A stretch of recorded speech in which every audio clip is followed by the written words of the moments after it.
اعوذ باللہ من الشیطان الرجیم بسم اللہ الرحمن الرحیم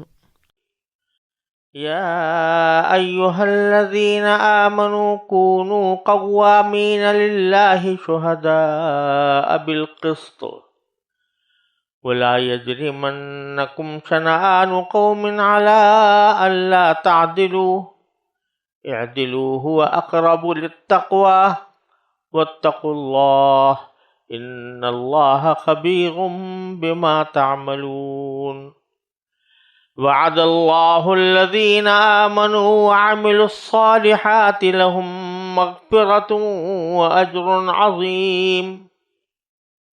والذین کفروا وکذبوا بآیاتنا اولئک اصحاب الجحیم۔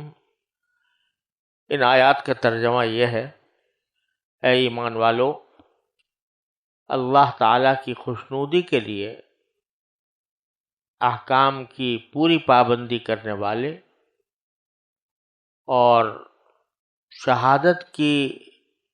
نوبت آ جائے تو انصاف کی شہادت ادا کرنے والے بنے رہو، اور کسی قوم کی دشمنی تمہیں اس بات پر آمادہ نہ کرے کہ تم ناانصافی کرو۔ انصاف سے کام لو، یہی طریقہ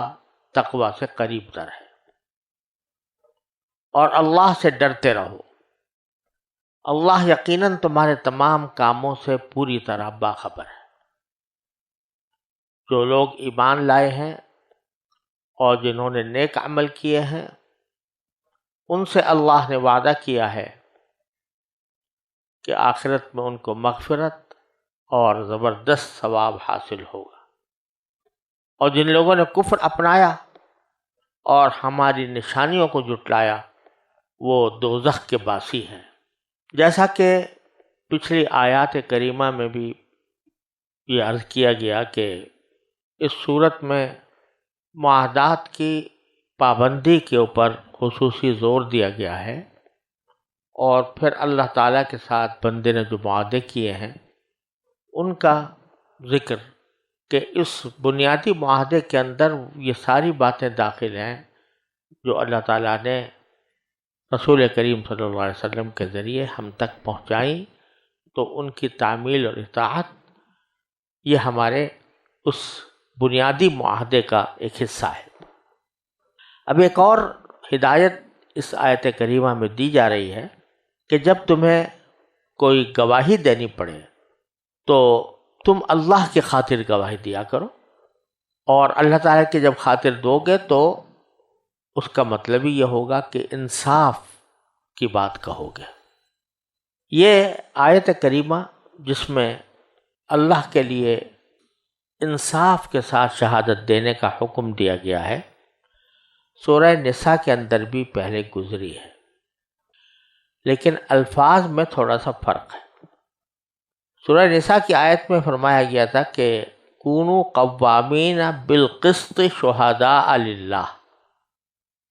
کہ تم انصاف قائم کرنے والے بن جاؤ، اس طرح کہ تم جو گواہی دو وہ اللہ کی خوشنودی کے لیے ہونی چاہیے۔ اور یہاں جو الفاظ ہیں وہ ہیں کونوا قوامین للہ شہداء بالقسط، کہ تم اللہ کے لیے کھڑے ہو جاؤ، اللہ کے لیے کھڑے ہونے والے بنو، اللہ کے لیے انصاف قائم کرنے والے بنو، اور اس کے نتیجے میں جو گواہی دو وہ بھی انصاف کے ساتھ ہونی چاہیے۔ مجموعی اعتبار سے تو دونوں آیتوں میں کوئی فرق نہیں ہے، دونوں جگہ ایک ہی حکم دیا گیا ہے کہ جب کبھی گواہی دینے کی نوبت آئے کسی کے بارے میں تو انصاف کے ساتھ گواہی دیا کرو، اور جو گواہی ہو وہ اللہ کے لیے ہو، کسی کو نفع پہنچانے کسی کو نقصان پہنچانے کا مقصد نہ ہو، بلکہ یہ کہ اللہ تعالیٰ نے مجھے حکم دیا ہے کہ بھئی جہاں کوئی ضرورت پیش آئے گواہ بننے کی تو اس کی مجھے تاکید فرمائی ہے، لہٰذا میں کر رہا ہوں۔ کسی کے حق میں جائے کسی کے خلاف جائے، اس سے بحث نہیں، جو بھی صحیح بات ہے میں اس کی گواہی دوں گا۔ لیکن آدمی کو غلط گواہی دینے پر کیا چیز آمادہ کرتی ہے؟ بعض اوقات غلط گواہی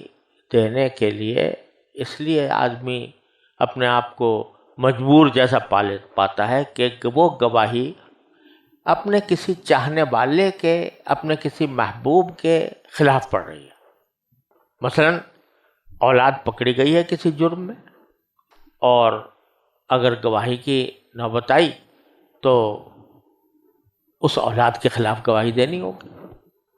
یا فرض کرو کہ اپنی اولاد نے کوئی، مثال کے طور پر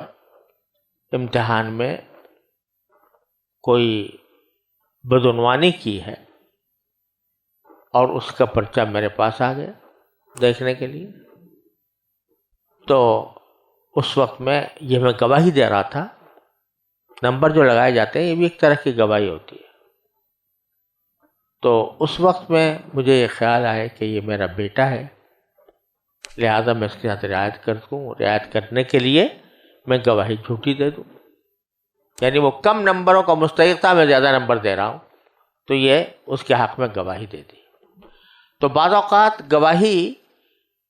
غلط گواہی دینے کی وجہ یہ ہوتی ہے کہ میری گواہی کسی میرے محبوب کے خلاف نہ پڑے۔ اس وقت میں آدمی بعض اوقات جھوٹ بھی بول جاتا ہے اور جھوٹی گواہی بھی دے دیتا ہے۔ ایک وجہ تو یہ ہوتی ہے۔